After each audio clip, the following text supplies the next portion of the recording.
Right, good morning ladies and gentlemen. Welcome to this morning's meeting of the Scrutiny Commission. We are just a couple of minutes late starting, so we'll crack on. Welcome to today's meeting. The meeting is being broadcast, webcast live to the public. For those not able to watch the footage live, the webcast will be available for viewing on the County Council's website after the meeting. As is usual, can I remind members to switch the microphones on when speaking and don't forget to turn it off when you've finished. Minutes of the meeting held on the 15th of January. I propose that these minutes are taken and signed as correct. Anyone got any issues on the minutes? Mr. Bill? To raise this yet again, Chairman, but at this meeting I did ask for a copy of the plan which went to the December the 18th Cabinet and which came to this meeting and to E&T about the housing infrastructure bid and the impact this is going to have on southwest Leicestershire. I've now asked about 4 times. I really think that as a member of the County Council, if I ask for a plan, it really should That's be from E&T, is it? It came to this committee, I believe, but it's been to E&T as well. Yeah, but it So originated from E&T. I believe so, yes. Okay, can we take that up with the Director and Carruthers and get that plan? The plan does exist. You want a large scale one so you can see it properly, is that right? Yeah, okay. Thank you. Any other issues on the minutes? Terry Richardson. If I could just make a point about that plan. At the meeting it was actually stated, which is the case, that the plan is incorrect, was an old plan, which is why it shouldn't have been included. You know, it would seem strange having a plan which we then push out into the public domain, which we know is incorrect. So, you know, if it's incorrect, it's incorrect. So should it actually go out there? I appreciate Mr. Bill having one, but from my point of view, because it impacts my residents as well, I wouldn't like an incorrect plan being circulated to start worrying people unnecessarily. Chairman, people in Ashton and Flamville, for one, are worried, and if it's wrong... What we want to see is the actual plan that's supporting the bid document. I think that's the important one. If the plan's been amended or changed or withdrawn, then we need to understand that. I remember there was some discussion about the status of that plan. So we'll get that clarity and we'll get a note sent round to members from the Director. Okay. Any other items on the minutes? Right, I'll approve those. Thank you very much. Question time, item 2. I've not received any questions, nor have I received any questions from members under item 3. There are no urgent items to take today. Item 5, declarations of interest in respect of items on the agenda. I will assume that all members that are members of district councils, because there are various references in the papers, wish to declare a non-prejudicial interest. Is that okay? Any other interests? No? Okay. Item 6, declaration of the party whip. Assume there aren't any. Not received any petitions under item 7, which takes us to item 8. Now, just want to be clear, there are quite a few papers to refer to here. So we've got the actual agenda, which went out with the meeting. Then there was a supplementary paper, headed Agenda Supplement, and that is essentially the minutes of the scrutiny committees, which we will come to later on this morning as a summary of any issues that you want to refer to. There is then also a paper circulated by Rosemary. I think it went out on Friday electronically and this morning, and basically that relates to the Corporate Resources Department, and there are some additional information in there that was mistakenly left out. So I just want to check that you've all got that. Okay. Right.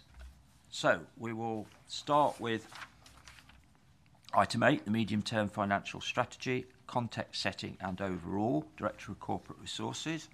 We've got Chris Tambini, Declan Keenan, welcome to you this morning. We've got the Leader of the Council, Nick Rushton, Deputy Leader and Portfolio Holder for Finance and Resources, Byron Rhodes, welcome to you, and Chief Executive, John Sinnott. Right, gentlemen, who would like to sort of do an opening statement? Declan, okay, over to you. Thank you, Chair. So just going to give an introduction to the overall position, some of the corporate assumptions that are sort of contained within the main sort of cabinet report. I won't cover the departmental positions because obviously that's been picked up by other scrutinies and later on this agenda. So in brief, the position obviously remains challenging on several fronts. We've still got a high level of sort of savings with £30 million that have been identified for the main sort of council services. On top of that, we've got £20 million of primarily cost avoidance activities that we need to put in place. We're going to keep the high needs budget in balance. And we've also got another £20 million of savings that will need to be identified if we're going to fully close the financial gap over the 4-year period. Those spending requirements have been very much driven by sort of service growth pressures, which have identified £50 million over the 4-year period, but also pay and price inflation, which is significant, again, primarily driven by the national living wage of about £44 million over the 4-year period. I think probably in some ways we've kind of got used to the sort of the spending and the cost pressures and the savings, but the biggest feature of this MTFS is probably uncertainty. We're now in the final year of a 4-year settlement, and we've got an unknown ability or future ability to increase council tax. We only sort of it's very much hand to mouth. You get 1 year at a time, and the economic environment is very, very uncertain at the moment. We sort of seem to be pretty much over the sort of the economic kind of growth following the credit crunch, and now sort of global economies are sort of teetering a bit, and obviously that has a detrimental impact on local authorities as well. We've had we're also due next year the most fundamental sort of review of sort of local government finances in a generation between sort of fair funding. We've got the comprehensive spending review, but also sort of the business rate retention system. And the initial sort of indications of fair funding is that it does look positive for us at the moment. But the thing that I would sort of raise on that is kind of overall local government funding is key for this, and the more constrained that is, the more difficult sort of fair funding is going to be to have any sort of positive impact. And government is in a very tight position. They kind of, although they've declared the end of austerity, all it is just taking in truth a different form. They still are going to have to manage the finances and trying to balance the national picture.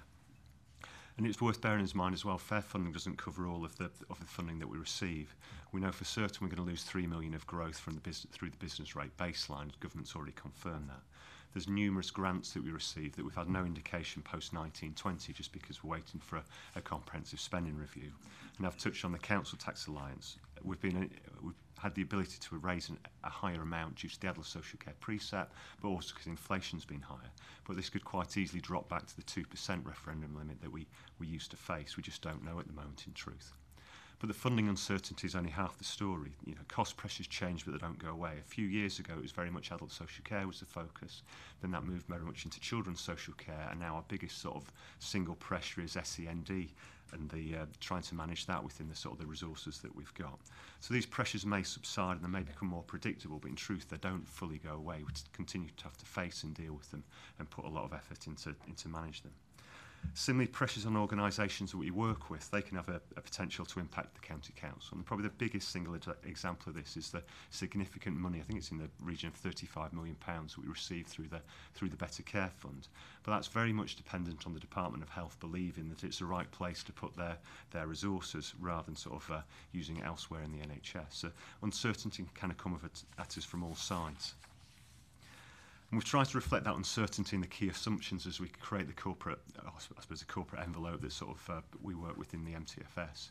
We've continued to assume the sort of the total funding reductions that we've seen historically are going to continue for the sort of the next 4 years. We've assumed that the council is going to increase maximum council tax, but at the constrained 2% level following 1920. We've got the final year of the adult social care preset and the ability to do 3%, which was based on higher inflation, so a 4% increase overall. And we've continued to try and recognise service and cost pressures so we can plan ahead and we're prepared for what's coming down the road. And we've included an estimate for those items that haven't been identified yet based on what we've sort of seen historically, the sort of the known unknowns, as it were. And we've continued to identify and deliver savings, including sort of outline of future sort of savings under development that will kind of come into future MTFSs or potentially even into next year if they do get developed sufficiently. So the aim is to very much leave the revenue position set prudently, but not excessively so. And we've also got sort of similar pressures in some ways on the capital programme. It's grown now to its highest ever level. And this has been enabled by redirecting one-off revenue resources from basically into the capital programme. And it's allowed the County Council to make the most of sort of spend to save initiatives, whether it's things like the Corporate Asset Investment Fund or investment in adult social care, but also take advantage of all the national funding that's around, particularly around infrastructure at the moment. and the capital position's tight at the moment. We've kind of got a bit of a shortfall, but we do believe it's manageable, but it does need as much attention as the revenue position. The cabinet report is going to go to that went to cabinet in December is attached to the agenda. There have been some updates since then. For example, with the local government settlement came out after that. We've had more up-to-date council tax information from the district. But we will set out in the report that goes in February, sort of line by line, what the changes are since the last report. That's all I was going to say by way of introduction, Chair. Okay. Yeah, okay, got some questions. So when will we get the final settlement? Is that quite expected quite soon? Is that got to go back through Parliament? And they're quite busy at the moment with other things? Yes, I believe they are busy, so it's either going to be this week or next week is what we understand, but it can even drift later into February than that, to be honest. So it is a bit of I think last year we were basically within the week of County Council before we received the settlement, but we are hopeful it'll be earlier this time. So you'll continue with the process, and then if you have to adjust it, if there's any changes, we'll do that before full council. Okay. No, okay, thanks for clarifying that. Nick, did you want to make an opening statement on the council's financial? I will bring members in, but they just wanted to get opening statements. Sure. Briefly, Chairman, as Declan's outlined, we've got spending pressures, we've got uncertainties, we've got doubts, we've got risks, and that's for the capital programme and the and the revenue programme. There's not really much more to add to what Declan said. I thought he did a pretty good job of walking you through it. And then apart from those, you're all aware of the SEND pressures and things like that. So I think it's best if we just answer questions. But bear in mind, we are in a really, really tough position as usual. But in my view, more risks and uncertainties going forwards because there's so many things to be decided. And all we can do is make our best efforts to hope they benefit us. Byron, anything to add? I think what I would say is, although there are considerable risks and uncertainties, by and large we're in control. And not all councils can say that. And moreover, that we are projecting for the next 2 years, we should be able to break even on our revenue budget. The problem, of course, as Declan has emphasised, is the capital programme, which is very difficult to fund. A substantial amount of that has to come from revenue, and therefore if we're tight on revenue, automatically then we are tight on capital as well. And in the long run, that's going to be our major concern. Thanks for that. I'm sure we'll come to capital specifically. John, did you want to add anything at this point? Okay. Right, so we'll work through issues in relation to the overall situation. David, Bill. Is over when Declan speaks, because that sort of brought us back to earth with a bump. I think that was such a serious statement that I would like to see a copy of that so I could take it away and go through it line by line, because there was so much in there that I think we all ought to absorb. I mean, it's quite clear that this claim that austerity is over, which we heard from somebody last year, is totally refuted by what we've heard this morning, and what is actually in the report, where it actually says that there's the report where we're talking about reflecting the continuity of austerity. Personally, I think that if the country wasn't in such a mess, people would be turning their attention to local government funding and the ability of us all to continue to supply public services. But unfortunately, nobody seems to be outside immediate local government seems to realise what is just how serious the situation is. So could I, through you, Chairman, could I ask whether we could be supplied with that report? Well, this will be available to look at on the webcast. There will be, Rosemary will do the usual minutes, and then I think Declan, well, there will be a further report to the Cabinet in a couple of weeks. Will that go into a bit more detail on what you've presented this morning?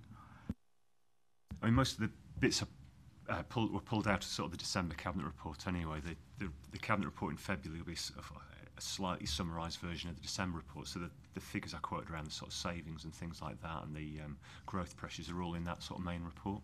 But I'm quite happy to sort of share that sort of statement. It's just a summary of trying to summarise the key points. Okay, if we could append that to the minutes, that would be useful. Okay. Terry Arnhem. Thank you. I have to concur with Mr. Bill. This was an extremely important statement from Declan and very powerful. What I'm aware of, though, is that power is being heard here in Leicestershire. We might get as far as the Leicester Mercury. But what are we doing as a council to take this higher? It should be obvious with Northampton going down, but perhaps it's not so obvious when you have a council like this that has been kind of shaving away at its budget so effectively for so long that it's like boiling a frog, and that that perhaps the public aren't aware, and maybe even our MPs aren't aware of just what straitened circumstances we're in. And so what are the routes upwards to escalate the concerns that we have? I'm going to put that to Nick and Byron, because I think that's in the context of the Fair Funding campaign, various statements that you've both made at full council in relation to meetings with MPs and with ministers. Byron, you've referred to meetings with the local government minister on a number of occasions, and we certainly heard him at the CCN conference. But the nub of it is we really don't know what is going to come out of the local government funding formula review, do we? No, we don't have any categoric. I was reading the other day some stuff in the local government press that the leaders of the cities, particularly in the north, are now getting together and saying, we don't like this, we think we're going to be the losers, and we're going to start a campaign to make sure government's aware that we don't lose out to the counties. So, and this was all predictable that this would happen, that as soon as somebody, some block somewhere thought they were going to start losing money, they would start banging on the door of the Minister and the Treasury as well. So do you want to give an overall picture of where we are with that campaign? Yes, I mean, these things are always discussed in considerable detail at meetings of the CCN Executive, CCN Council, and also discussed at equivalent bodies at the LGA as well. Of course, as you know, I'm a member of the Resources Board of the LGA, where they come up. It comes up. Inevitably, we find that, or I find that I sit there and feel, well, it's bad enough for us, but my goodness me, I'm glad I'm not in your shoes. When colleagues from other councils describe their situations, which are very, very difficult indeed in some cases. Regarding the fair funding, we do have some insight into what the formula is looking like. In fact, there's a debate going on the detail of that formula. I was down in a meeting only a week or so ago where it was quite a considerable debate about the structure of the adult care funding, and that's continuing as well. So it's not yet decided is the answer to that. As far as the other councils go, most of the cities should come out of this in a fairly neutral way. There are one or two though who are well funded, and some that are not. I mean, Birmingham, Leeds, we have sympathy for, especially Leeds. Leeds, of course, has a large rural area within its boundaries as well. It's like a metropolitan district, and often you think of Leeds just being the city, but it's much different. It's very different to that. But Birmingham is a case in point, which is very low funded compared, say, with Newcastle. And might is right, they often say. Well, the leader of Newcastle, of course, is the leader of the Labour group on the LGA, so you can imagine that he's getting a little bit worried. But he does not looking after his colleagues in Birmingham, which perhaps he should be. But by and large, the problem doesn't lie with the cities. The problem lies in London, where, especially in inner London, some of the councils there are massively better funded than the cities, and indeed much better funded than the counties. And of course, this is what fair funding is there to address. And yes, they will put up a fight. I always expected they would be. Used to have quite long, lengthy discussions with Mr. Roberts when he was the Director of Resources. And before we even started the campaign, and we foresaw all this, the miracle of it is it's taken them so long to wake up because they didn't think that we'd get as far as we have. Well, it's on their doorstep now. What they didn't reckon with was a minister that actually being in post who actually understood the subject and is prepared to drive through the reforms, which now we have. We didn't have before, and I never had before in my experience. So it's a bit of a fight that's going on at the moment, and we intend to win, as we've always said we shall. Okay, thank you. Nick, did you want to add something? Yeah, basically, I mean, we should really, as a county council, be taking some credit for the fair funding review. I know it's been a long time, and I know we've faced criticism from yourself and from the Labour Party, but we are getting somewhere, and a lot of it is down to the work that the county's done, in particular Byron and Chris Tambini. I'm not being rude to Declan, but Chris Tambini's mentioned to me by nearly all the upper tier leaders for the sterling work that he's done behind the scenes, and the work that is done by Tambini and his team, it feeds into the Rishi Sunak stuff. Rishi Sunak is a good, very bright, very clever minister, but he does like numbers, so he needs evidence and numbers, and we've been providing him with them. And if the fair funding review comes to fruition as we'd like it, based on what Rishi is proposing, where the funding is based on population, and then beneath it the blocks are built up by other matters, so you can take deprivation into account in some of the building blocks, it will benefit us. And the areas they'll look at to work up the formula will be based on districts. So you'll have the districts, they'll look at the districts and see what funding is required for each district, then put some stuff in for deprivation, but it will benefit us as a rural county in the long run. And we do need to be aware that there will be opposition to it from the ones that are going to be disadvantaged by it. But in my view, they want disadvantaging. I don't want to be rude to the Labour Party in particular, but when Brown and Blair were in charge, they distorted the whole system, which benefited their areas. Now what we've got to do is get back to a more fair system based on population, and the one that Rishi is proposing is the one, and we will need to be vocal in our support of it, because as you've seen in The Guardian today, lots of criticism from some of the northern cities who are going to lose out. Now they're going to do it, but we need to be vociferous in our support for it.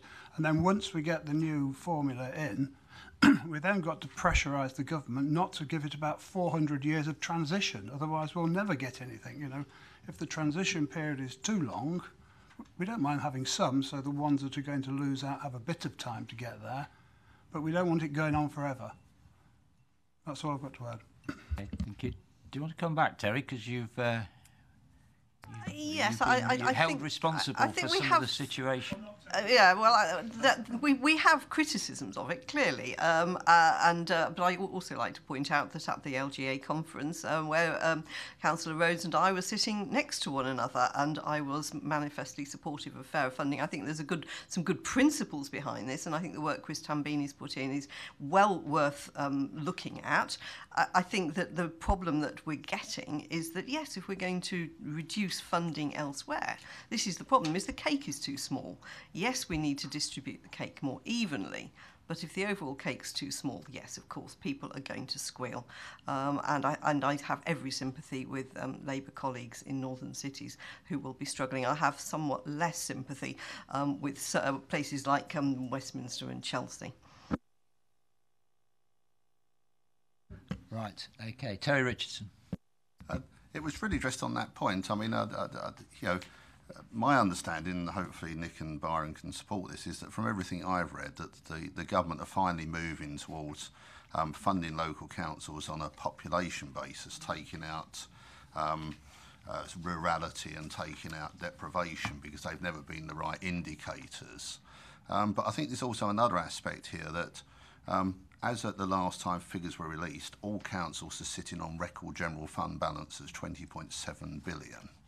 Now, the reason they're sitting on 20.7 billion is not because they want to, it's because they've got no certainty of future funding and how the system is. So My argument has always been twofold. We need a new system, which I really support the work that we've done here as a county council to try and get fair funding put in place and to have it on a better model.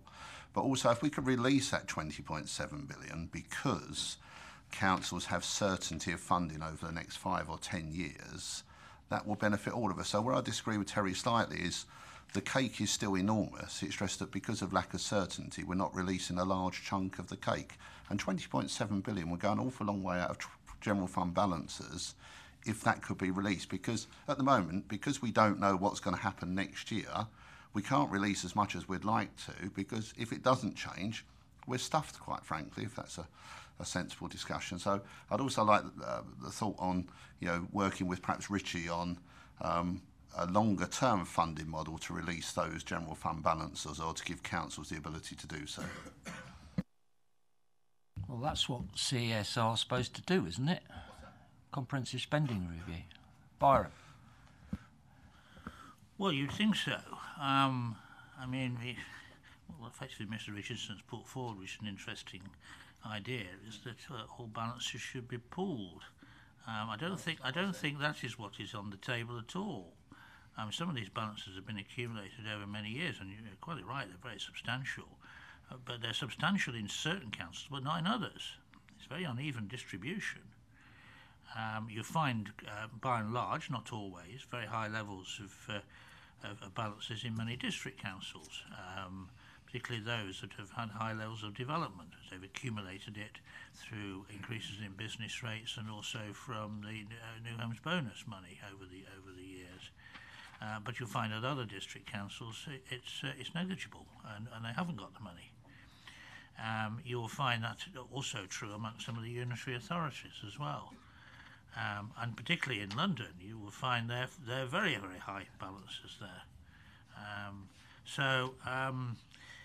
How we, short of actually saying all balances over a certain percentage level must be sent to the centre for redistribution, I don't know how we put that right. Okay, yeah, go on then. I wasn't suggesting pooling. What I was suggesting was that those councils that had historically high balances, if they could use them, you could then use that in the damping model for the first 2 or 3 years to even those out and even out funding. And thereafterwards, we would all have an appropriate level of reserves because we had certainty of forward funding. So I wasn't suggesting pooling or anything radical. What I was suggesting is freeing up cash that councils have to sit on because they've got no visibility of the future. Right, okay. Well, Chris, you want to come back? I know what you're going to say. It's all accounted for, and you know how you're going to spend it all, and there isn't any spare because you've been saying that, or your predecessor has, for the last 10 years.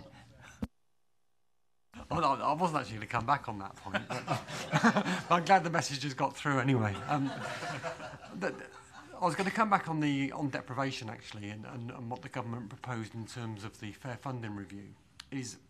What they propose so far is what's something called a foundation formula. The foundation formula includes services such as waste, on a home to school transport, concessionary travel, and those kinds of services.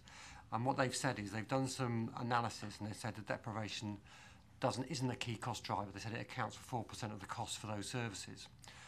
But they've also said that deprivation will be a key cost driver for things like adult services and children's. Now, in terms of adults and children, that's about 60% of our costs. So they're the key ones. And they're not saying deprivation doesn't matter. They're just saying for those services, it has a low weighting, and they want population to be the key driver for that. And I think in the press, it's got a little bit kind of lost. People are just thinking it's all going to be on population. That's not going to be the case. Deprivation is still going to be a key factor. And it probably needs to be in terms of adults and children's. We've covered that. Now, the council tax, you've been doing more work. I know you said you wanted to do more work with the districts on the base to maximise that income and also to be better at predicting it. So most years when we get to the Cabinet report, the collection funds have found a bit more money and you put in about another £1.5 million. Where are we on that? If the forecasting's better, that won't happen, will it? So the in terms of the sort of the collection fund surplus for this year, it's much lower than it was in previous years. Talking at a sort of total county level, it hit about sort of 7 million being the kind of the overall surplus. That's dropped near to sort of 1 to 2 million sort of level. So that has dropped away. And we are seeing a bit of a sort of a tailing off in growth. In the last few years, it's been running about 2% sort of across the county. And the latest estimates for districts has dropped away. And that's either dropped away because they've gone a bit prudent again on their estimation, or because underlying growth generally has dropped away. But we'll only get a read on that sort of probably sort of 6 months into the year. So last year was much better. It's visible that we can see that it was much better. But going forward, we're not so certain. Okay, but you often, in previous years, you adjust the income between the original budget that comes out, the draft budget in December, and the report to the Cabinet in February.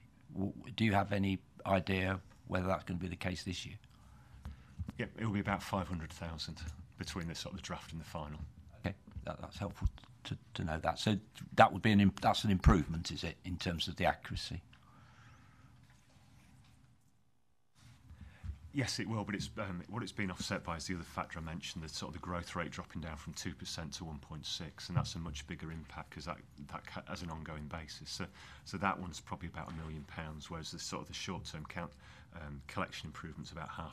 So, but it's just bear in mind it's £300 million, so these figures are kind of around the margins. And I just want to ask you about and just get full understanding of in the current MTFS, partway through the year, you put extra money into highways for highways maintenance. From memory, it was about 5 million.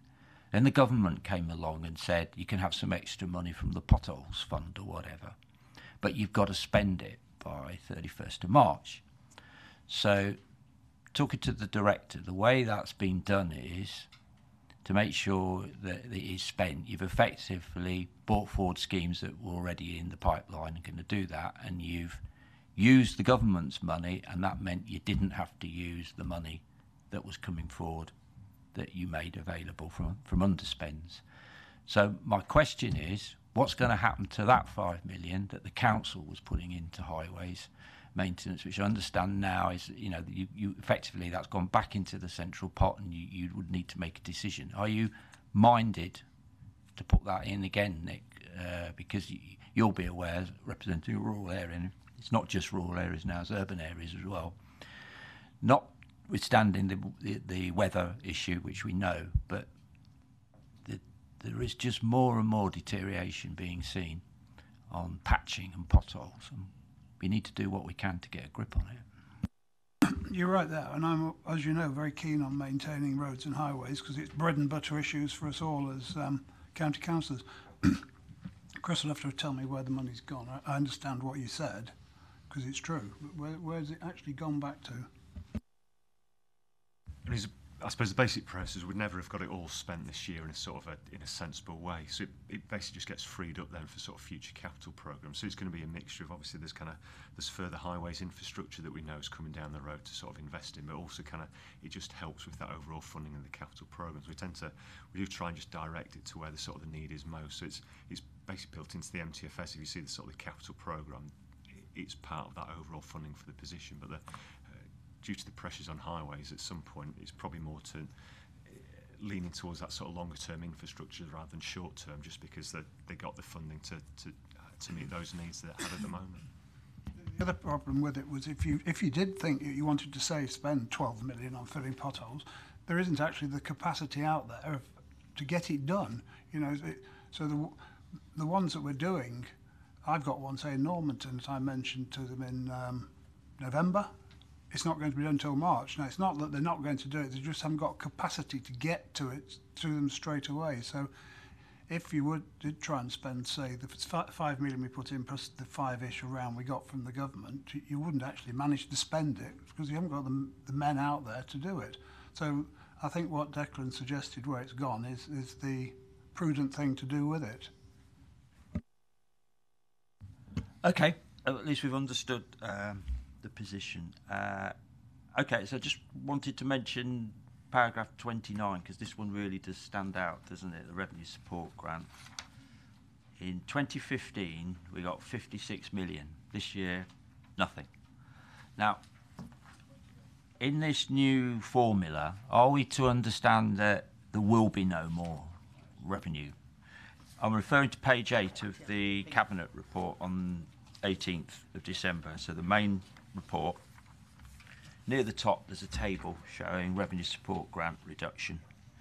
In 2015 we received 56 million. This year we will receive nothing. That is the end of revenue support grant. So are we to understand that that's it now, and that in the new formula funding for local authorities will largely be council tax, business rates and income that we receive by charging for services and the odd grant? The answer to that is yes, but, and the but is that the business rates themselves could gradually deteriorate in value, and there are two reasons for that. Next year, of course, we will be switching to the new formula, so the amount that councils get will be based on the spending assessment, which comes from the needs analysis work, which is part of this fair funding. But the balancing factor will be business rates, and I'll use the top-up and tariff system to redistribute the business rates around the country, which of course is what they currently do. So we're forecasting on that programme there, you see a forecast running, roughly speaking, at about £10 million a year fall in revenue support grant. With the revenue support grant having disappeared, we'll see that we are projecting at the moment, because we have no reason not to, that the business rate contribution to our finances will continue to deteriorate at the same rate. And why is that? I mean, is that to do with the concern about businesses closing on high streets? No, it's all to do with the way the money is distributed. I mean, there will be, in the longer run, with the present structure of business rates, I think that the value of the quantum there will fall as more and more businesses become online and don't attract the same amount of business rate liability, unless the system is reformed, which of course at the moment isn't on the table, but perhaps ought to be. No, the difficulty is this, is that you've got to look at it in the context of overall government spending. And at the moment they are projecting very, very large increases in spending on the health service, which everyone, or most people would say was absolutely the right thing to do. But that spending is out of proportion to the growth in national income.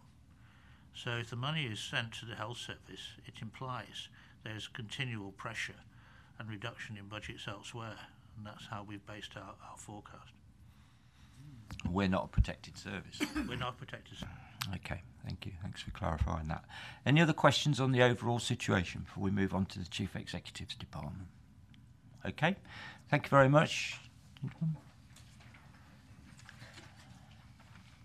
So we're now going to the main agenda. Page 17, Medium-Term Financial Strategy, Joint Report of the Chief Executive and the Director of Corporate Resources. And this is specifically looking at the spend and programmes, revenue and capital in that department. And that comprises a number of services for which those senior officers are now joining us.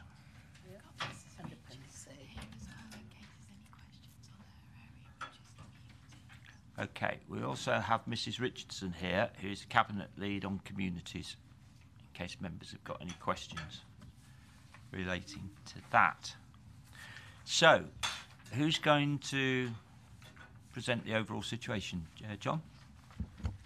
Well, Chairman, if I may, because of the nature of the department, which, as you said, is about providing a range of support services, I can't really do a summary, so it might be most expeditious to move straight to questions.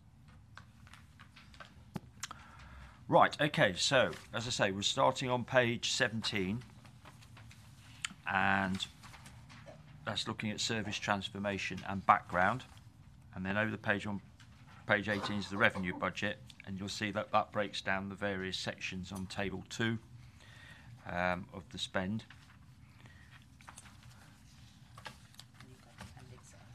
And then we've got the appendix that talks about, gives you a detailed breakdown. Page 27. Page 27.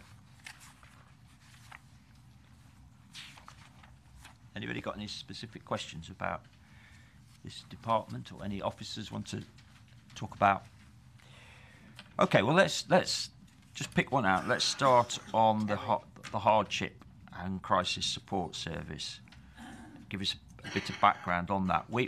This committee's done quite a bit of work on poverty, and we had a meeting before Christmas with DWP that Terry and Rosie will recall, and the issues with universal credit and the problems that's causing people.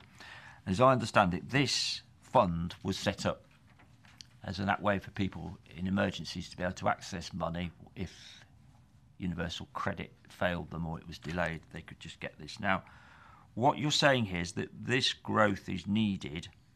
You're going to provide a different type of service, but you need to put some growth in here to make sure it works. Is that a summary? Do you want to explain why you need this growth and what's the overall outcome? Is it going to be a better service as a result of this? Thank you, Chair. Yes, it's as described. At the moment, it's called the Signposting Community Support Service, which mainly is either through districts or the CAB or directly through our adults or children's departments. We receive requests for hardship funding. Typically, it's white goods, so it's to help people who are in crisis to get into accommodation. So often when you move into accommodation, whilst you can get the rent to move in, the flats or the houses aren't furnished.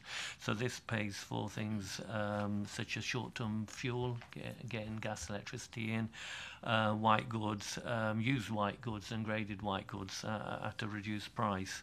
And it works through referrals from First Contact plus referrals from Charity Link and the Bridge Housing and the CAB. So that's broadly how it works.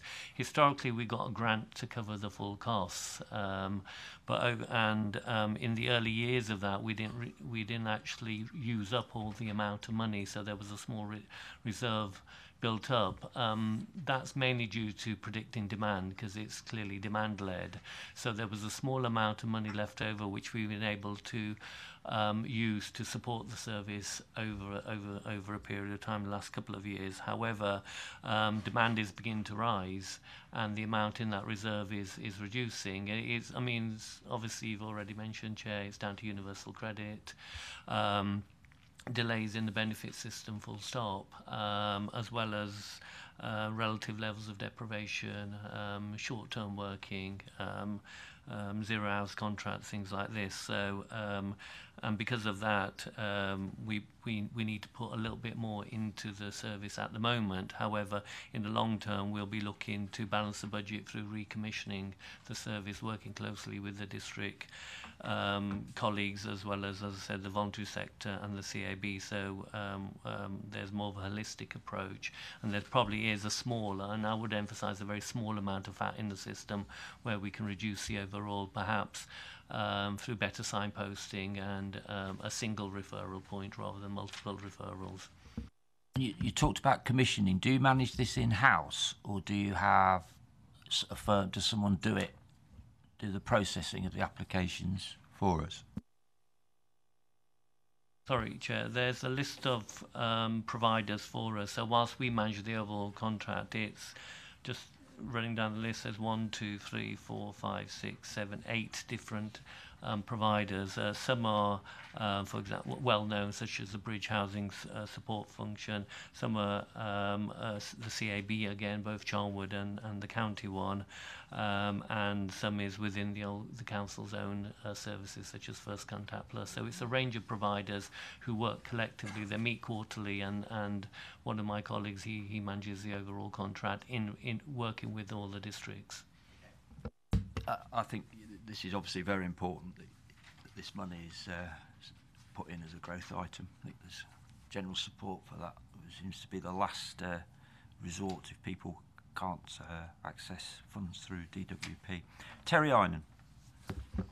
Thank you, Chair. A related question is to then point on page 21, point 25. savings, where we're going to be saving or cutting £85,000, something to do with voluntary services. Can you flesh out how that fits together, and particularly fits together with just what we've been saying about growth in need? Yes, they're different services. The services that funded through the last item are primarily frontline services. So they are direct advice provision or direct support to vulnerable people.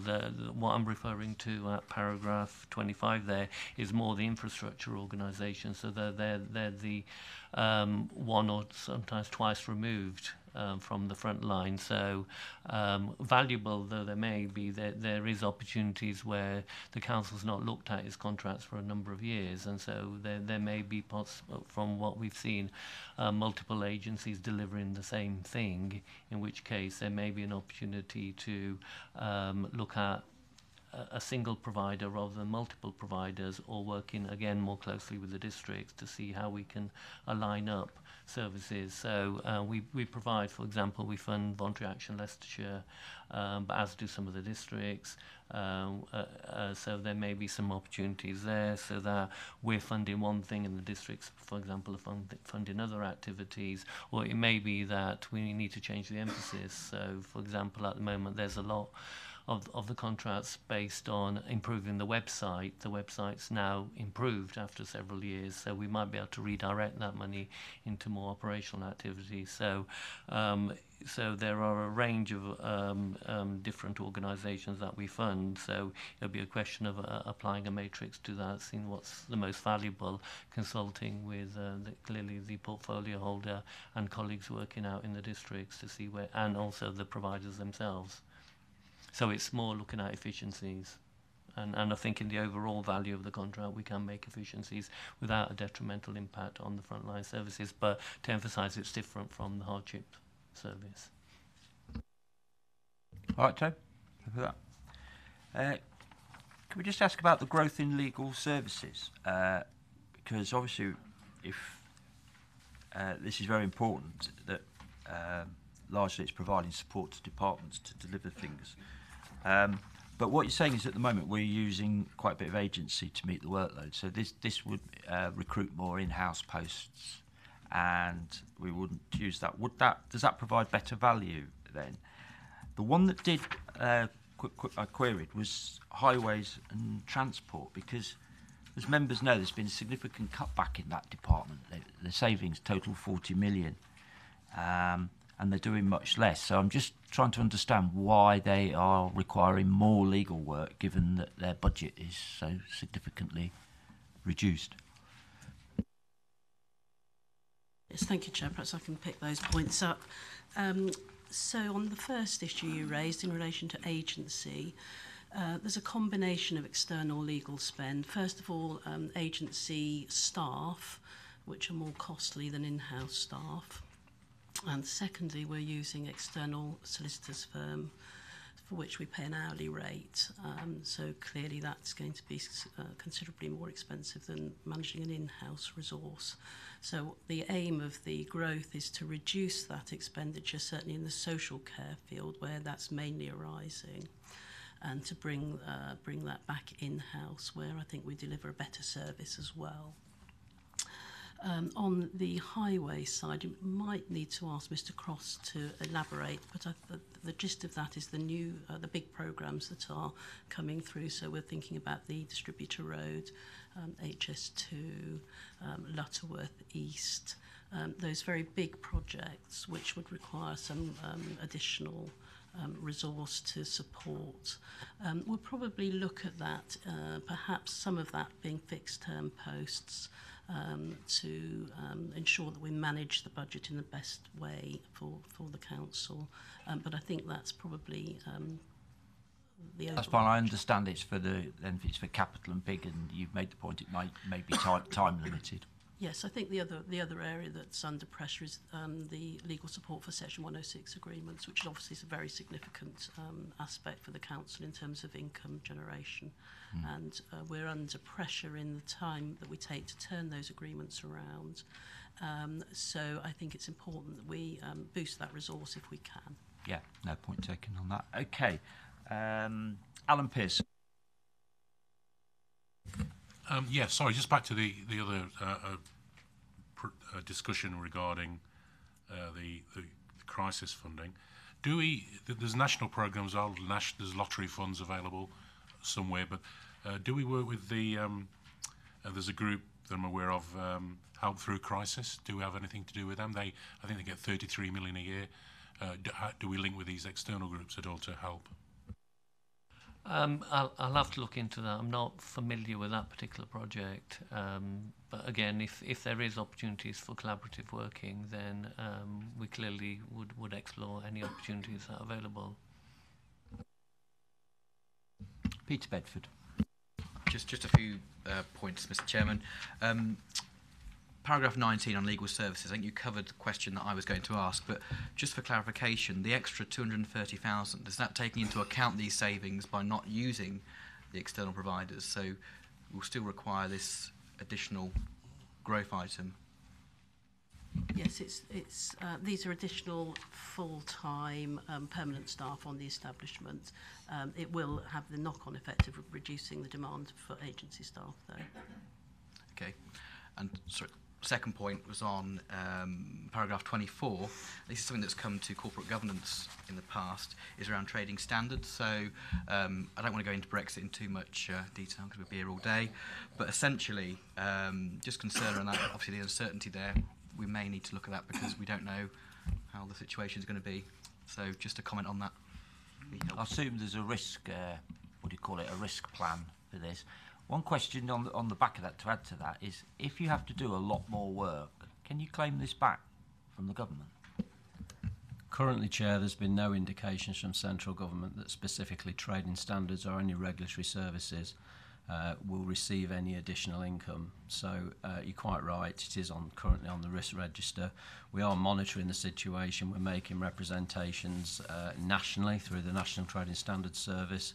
And there's been some calculations there in terms of what the impact's likely to be. We're hoping as things progress, when there is a little bit more certainty, we'll start be able to discuss this centrally with government. There are a number of other agencies, for example, the Food Standards Agency, that we collaborate with, and they're also in a similar position. But the question is bang on, really. This really the discussion needs to start now. Hopefully in the next few weeks, we should have a little bit more steer in terms of what the expectation of central government is. If you've seen any news reports about a possible 35 million being distributed, that is in relation to the Port Health Authorities, which essentially is a district council function, and that relates to the environmental health services and not trading standards regulatory services in this context. And further on that then, there's going to be a lot more regulations that will need to be made, assuming Brexit happens in any form, to put back into the system regulations that are currently covered by EU. That's going to affect you, presumably some of that will affect your work, that you're suddenly going to have to get up to speed with these. Yes, that's absolutely correct, Chair. The situation as it is at the minute is that there's two parts really to trading standards. We're not just an enforcement agency. The demand on our services in this area will be particularly in relation to supporting businesses. We're expecting a plethora of changes, and trading standards are seen particularly with small, medium enterprise businesses, small Leicestershire businesses. We will need to be ready to provide that support. So we do expect a significant increase in demand on the service. Does that answer your question? Yeah, okay. Nick. Gary down in Trading Standards does an incredible job, really. It is a very small department, and when you look here, he actually says, therefore, there will be an impact on services. I will see if we can try and avoid that. There's so little left down there that we really need to protect what we've got. Because as he said at the previous Scrutiny Committee when I was here, you know, the potential for work that is heading his way, we really need to save what we've got.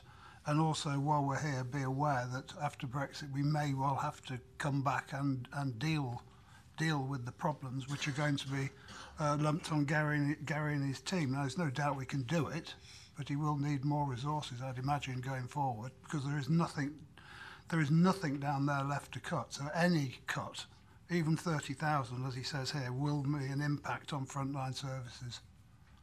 I think we'd all be supportive if you could find a way of losing that between now and when it comes back to the Cabinet. I'm sure you can find Byron can find 30. You heard there's a bit more coming in from the District Council's collection fund, so you could allocate that. We'll leave it with you. Okay, thanks. Kevin. Yeah, just a really very simple question, actually, which I just didn't understand in paragraph 25 on 21, and I've looked everywhere trying to find out what VCSE stands for. Presumably voluntary something, but just... Sorry, Chair, voluntary community sector enterprises. Bill Bolter. Thank you. It's most been answered. I was going to ask the leader to put some assurance behind the reduction in trading standards, but he's already done that, so we can remind him of that if we need to. But I think Peter and myself both agreed that when it came to corporate governance that we were concerned about the reduction in trading standards. Happy to confirm that I'm concerned about any reduction in Gary's department at all down there. As I said, any little cut does have a direct impact on frontline services because he's got nothing left that doesn't. So myself and Byron will sit down and seek to avoid that. And as I said to you, Simon, if Gary thinks we're going to get a whole lot more work through Brexit, we will have to deal with it and we will have to provide resources. People shouldn't worry about that. We are capable of stepping up to the plate if necessary. Okay, we'll welcome that. Rosita. Yes, thank you. On that, page 22, paragraph 30, we're talking about the impact of Brexit on local economies, and a survey is being commissioned by the lab. Now, do we know the outcome? Because I'm concerned that we all work in silos, and I think this is an issue to not only support Gary's department, if we could all work together in partnership, i.e., you know, if we know what we need, the district, the lab, you know, yourself, rather than working in silos. So what's your thought? When will we have the outcome of that? And, you know, what impact will that have? Thank you. Who would like to answer that?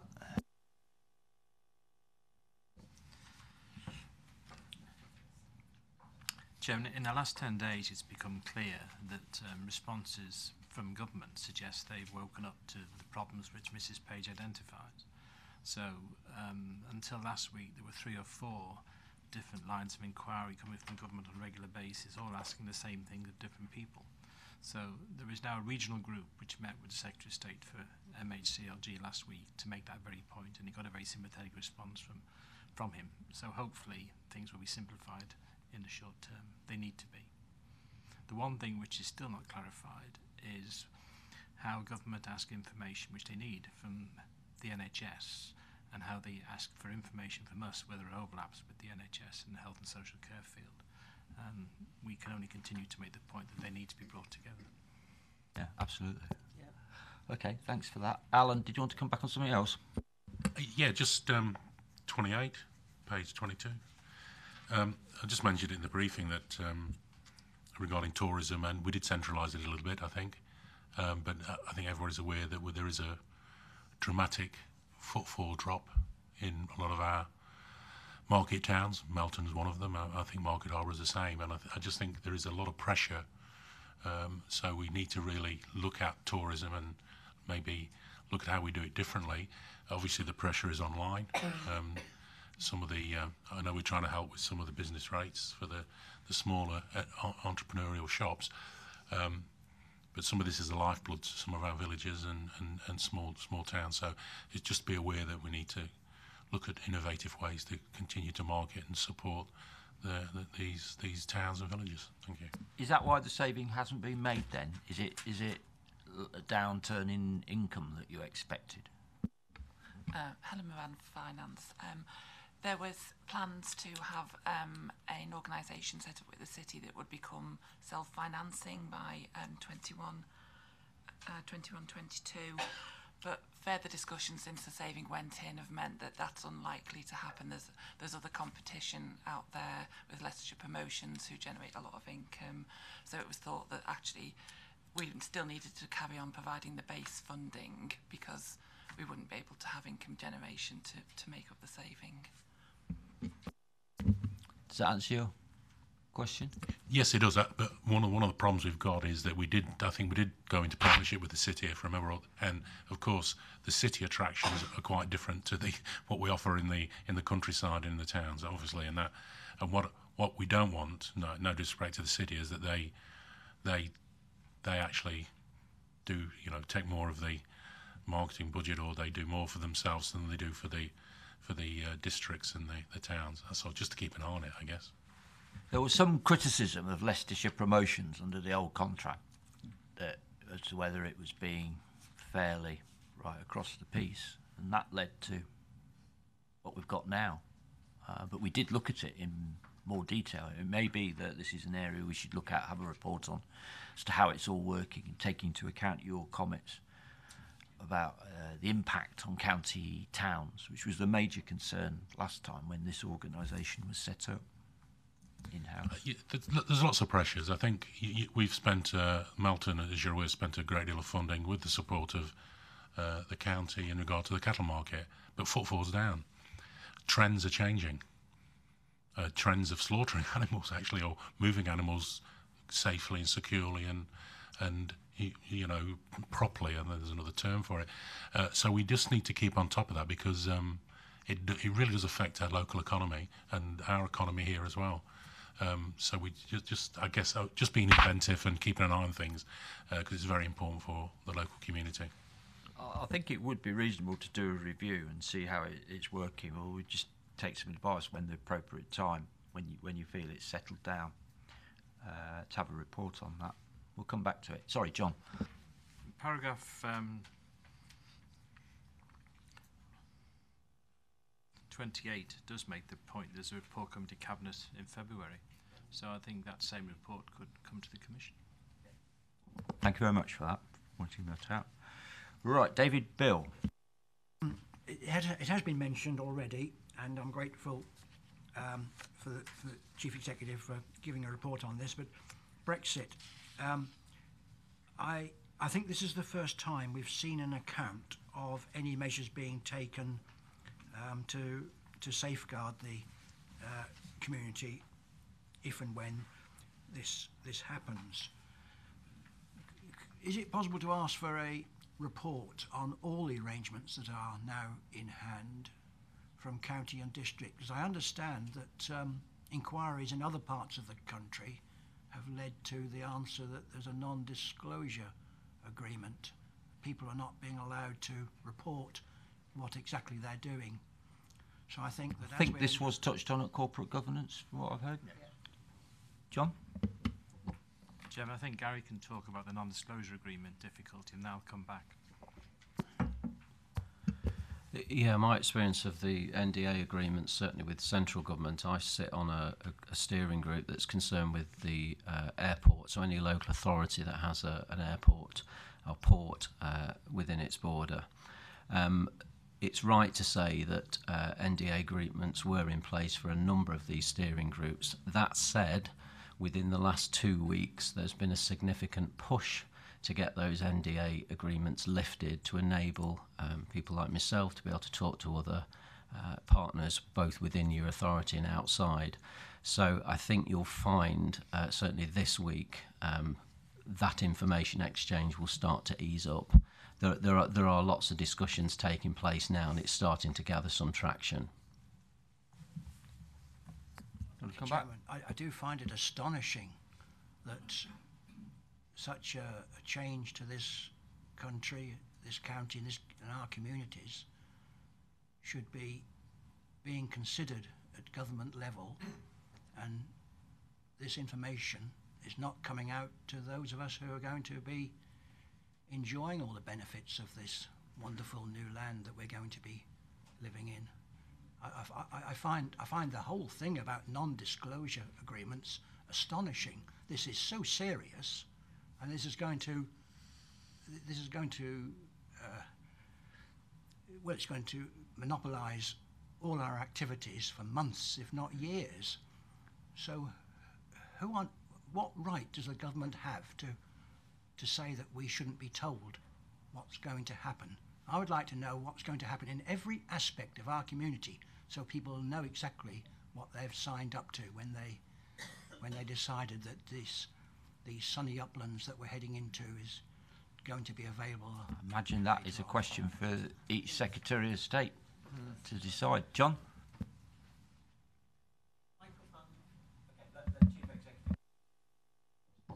Just to come back on reporting to members, it is a fast-moving situation. I think I would characterise what we've seen so far from the Centre as more about activity than action. But we had a Chief Officer meeting last week to think about how we can best provide information to members. And we'll do that probably through members' news in brief, whatever it's called now, because otherwise we wouldn't be able to keep people in touch. Did you want to add anything, Peter? Just reiterating what John's just said, but also in corporate governance, we do track this as a key risk for the organisation. I mean, we discussed at our last meeting around a specific risk around agency staff that we use and potential fees that we would have to pay. So we do track this, but I think as John's just said, I mean, if we were to bamboozle you with all the possible outcomes and scenarios, it's just not constructive. But the organisation is on top of it, and we do have it as a key risk, so it is being managed. Sorry, John. Just to add one more thing, just in response to Mr. Bell, it isn't just about the local authorities sector, it's about the public sector. And there are other organisations as well, Highways England, for example, because one of the biggest risks after the 29th of March, if that is the key date, will be transport activity around East Midlands Airport. So most of the discussions around those issues are taking place within what's called the Local Resilience Forum, and that does bring together all the key partners under the chairmanship of the Chief Constable, and Tom Pennell, who isn't here today, is the Deputy Chairman of that group. Okay, so you've learnt a bit more? Yeah. Okay, are there any other questions on the Chief Exec's budget? On Capital Programme 33, can I just ask about this broadband? So Phase 3 will hopefully get us to 97%. I mean, given that the ambition is for everyone to be able to access superfast broadband or some improvement, is there a plan for anyone who's not in the 97%? Yeah, 3%. I suspect they're pretty deep rural areas. Sorry, Byron, are you the lead for this? Say the leader is, but maybe I'll help him a little bit with this one. Tom Pennell would be the expert on this, but he's unwell, so it's perhaps an unfair question, and it's one we could ask for a note on. But if you can help us at all, he would. But I can give you an illustration of what they have.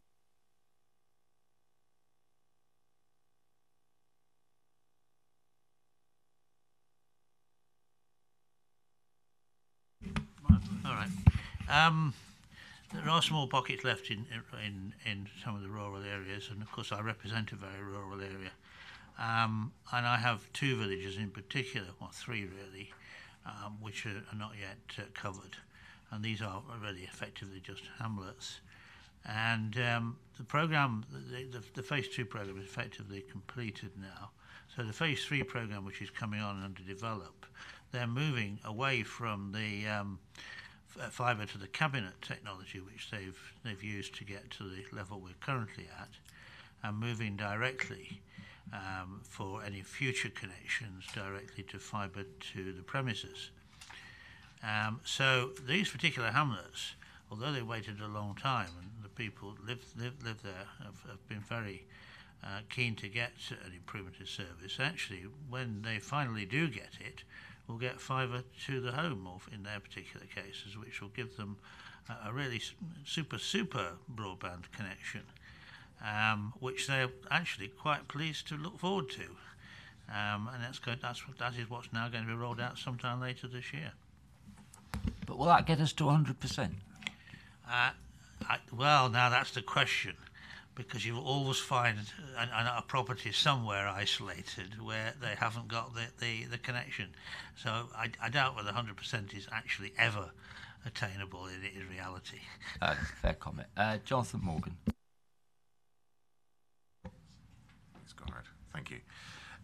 Really, two-part question. One is about certainly what comes up from residents on a regular basis. Actually, how do we, having obviously through the county and also through districts, being able to actually fund the superfast rollout, or at least contribute towards it, is how we actually monitor what they're doing, particularly in individual communities. I've had one particular resident comment about the fact that consistently on a rolling basis, the deadline for superfast to actually be installed to their group of houses has been knocked back by BT.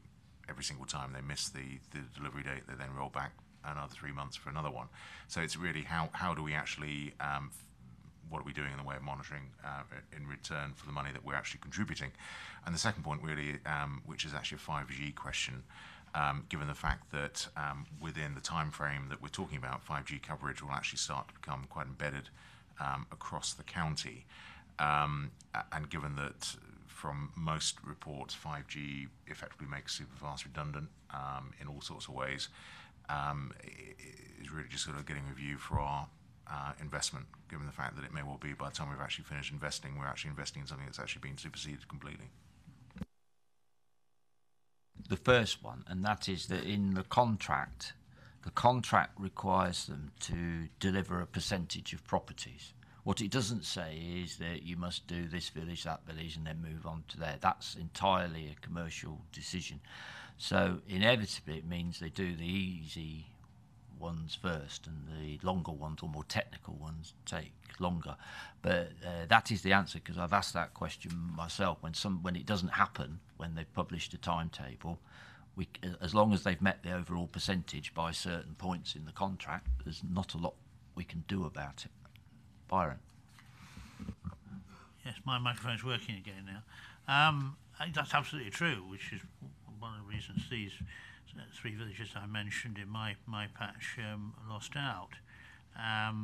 But we do, of course, have officers who are constantly looking at this, and I have relationships with them and keep me in touch with what's going on, and ask them also to tell me what they're doing, and they have contacts with BT Openreach, who are the people who are putting most of this in. The government, of course, are keen to get other contractors out to do it now, and they haven't been very successful up to now, but they will do in due course. The second part of the question was 5G. Oh, 5G. Yeah, it's quite interesting when that comes.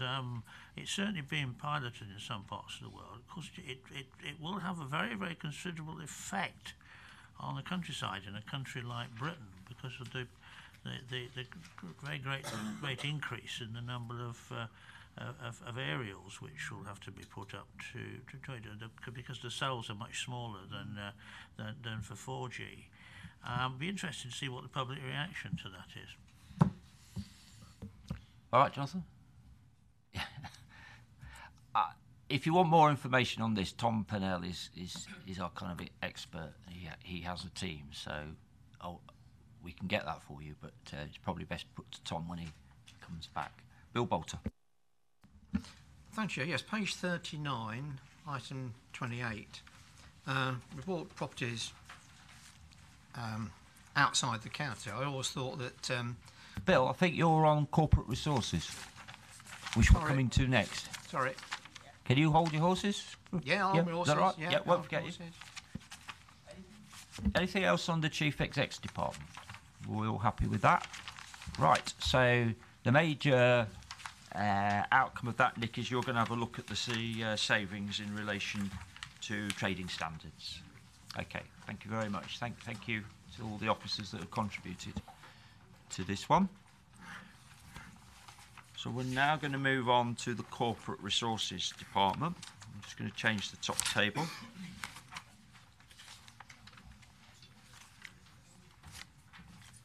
Nick and Byron are still with us, as is the Chief Exec. We're joined by Chris Tambini, Director of Corporate Resources. Declan Keenan is back with us. And I'm sorry, the gentleman on my left, you're the business partner, are you, for the department? Steve Robbins, business partner of Corporate Resources. Okay, you new? No? No. No, we've not seen you before. Here, welcome to the Scrutiny Commission. Right, who would like to do an opening on the Corporate Resources Department budget? Just very briefly, actually, if I talk to page 34, there's a table 8. Sorry, Chris, before you know, this is the one where there is a supplement report because there was a little bit of information missing. It's the buff-coloured one. Okay, just wanted to make sure members have got that. I've got green, but not buff. It's that one.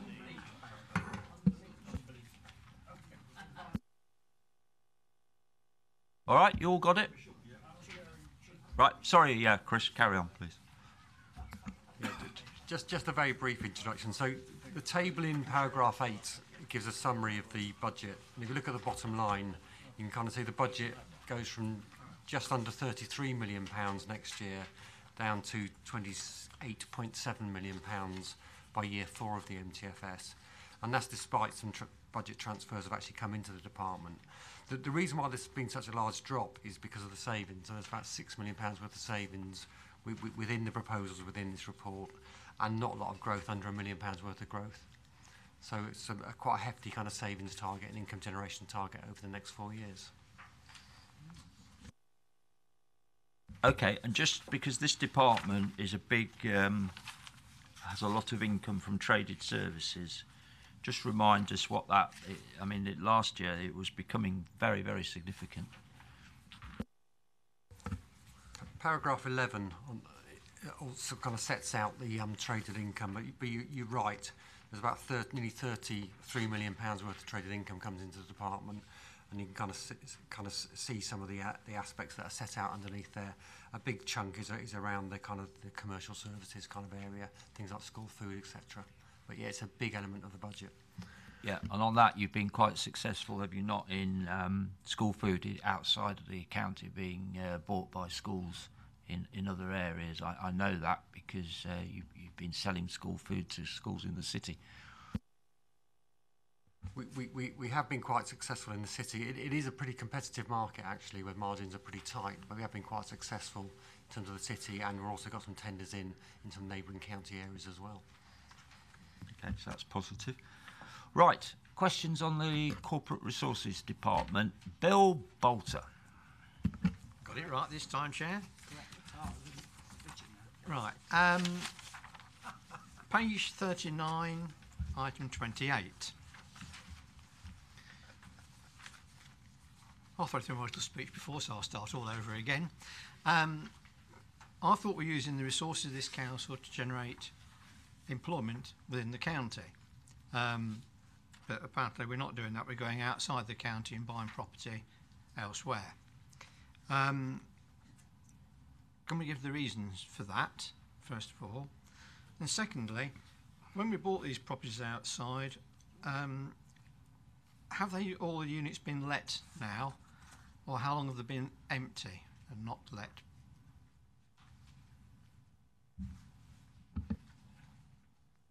The corporate asset investment kind of fund is a big part of the income generation strategy for the authority, never mind the department. And within here, you can kind of see we had an original target of a £200 million investment. We now think that's going to go to 260 million. The vast majority of the current plans are around investing within the county. So they are building industrial units, be they Airfield Farm in Market Harborough, more units in Colville, and also some proposals around kind of Lutterworth as well. At the same time, we have purchased a couple of properties outside the county, one in Nottingham, one in Lichfield, and we've just purchased a Citroen garage actually in the city. And they're really focused, because we've got a pretty decent rate of return, they're really focused on income generation, and that income is going to be used to support the services of the county council. What we don't do is buy properties that are a long way away from Leicestershire. So generally, the rule of thumb is they've got to be within sort of half an hour's drive of the county, and that just for practical reasons around kind of enabling you to manage those properties when you need to go and visit them. In terms of vacancies, I'd have to come back in terms of a bit more detail. I think the property in Nottingham is fully let. I think there's a little bit of vacancy still at the one in Lichfield, and when we bought it, there was a vacancy, but we're still being covered from the rent from the sellers of that property, so no financial impact in terms of the county council. Just that, Chair, as we've been told this morning, is the possible recession on the way, and possible input of Brexit. It's been suggested that property prices will be falling quite substantially. Is it this present time a wise investment to go out? And because we could lose money rather than make money under the present circumstances. I understand why we need to do it, to try and generate income, but also remind you what the auditors had to say when I raised it at corporate governance. Is there some question about central government, about councils using their resources to buy properties to generate income? There's somewhat, well, not concerned by the auditors at the moment, but if it continued, they would have a concern about using our resources to buy industrial units and property. We've taken a very prudent approach to our property investment. We've not borrowed any money at all to fund our property investment. There's no borrowing factored into our medium-term financial plan. I do get what you're hinting at. There are some authorities, I think Thurrock's, I think Spelthorne District Council in Surrey is the one that gets most of the headlines, where they've borrowed, I think it's £1.3 billion. And I suppose to put that into context, if we borrowed the same proportion of our revenue budget, we'd be borrowing, I don't know, £35 billion, which is, you know, we're not borrowing any money to fund our capital investment, and our corporate property investment is in the £260 million mark. So again, a far more prudent approach. So we've not got that problem. Is that if there was a catastrophe and we had a load of vacancies in our unit, we haven't borrowed, so we haven't got that thing where we've got to pay the loans and not get the rent income in. So I'm comfortable with the approach we've taken. David, Bill. I raised at the beginning of this meeting my concern about plans to develop between Aston Flamville, Burbage, Stoney Stanton and Sapkett. And I was told that, well, a plan would be provided. I've now received, by the magic of electronic communications, that news from the E&T that the information shown in the plan is purely diagrammatic and does not necessarily represent proposals being put forward by the County Council. Now this, can I refer you now to page, well, there's no pages marked, but the Corporate Asset Investment Fund, which... To the paragraph then, David. Paragraph 46, which talks about an extensive investment east of Lutterworth.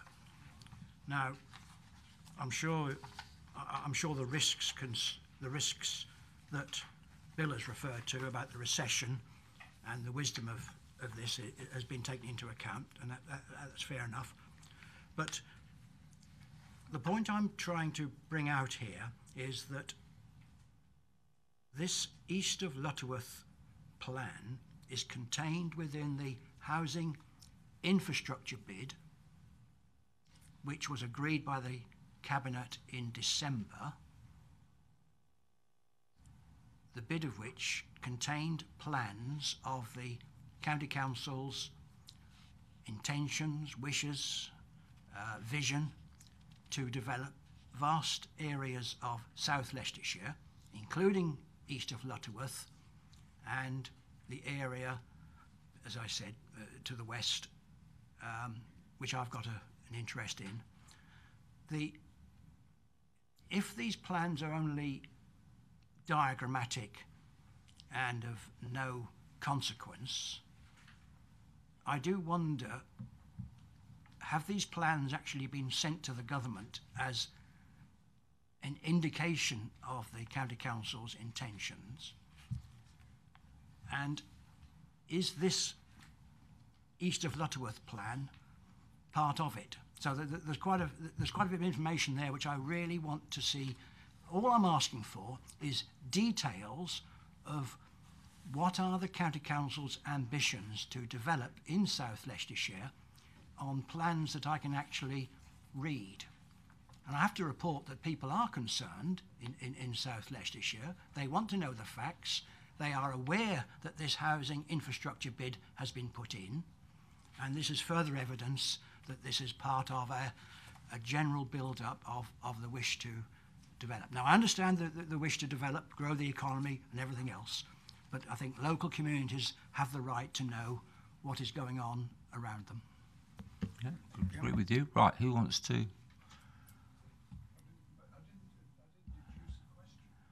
Well, I think David's asking about the strategy, so I think there's a question for the administration there about, what is the purpose of all this? Yes, to grow the economy, but there will also, if it works, be substantial income to the county council through capital receipts. Otherwise, we wouldn't be doing it. But the process is, as I understand it, there's a group of members that sit on some board or some other that oversee this. I think you mentioned this last year. So, but you don't have decision-making power. So decisions to progress these schemes has to go through the Cabinet. And indeed, this refers to a report going to the Cabinet. The Lutterworth East one refers to going to Cabinet next month. March. So I think we're just after understanding a bit more about the transparency on these very large projects, because they're not without their risk, are they? I mean, if there was a downturn in the economy or a recession, particularly one relating to house building, and people were unable to afford to buy new houses for whatever reason, that would leave us in a very difficult position. Well, it's interesting. Liberal Democrats always listen to the conspiracy theorists, don't they?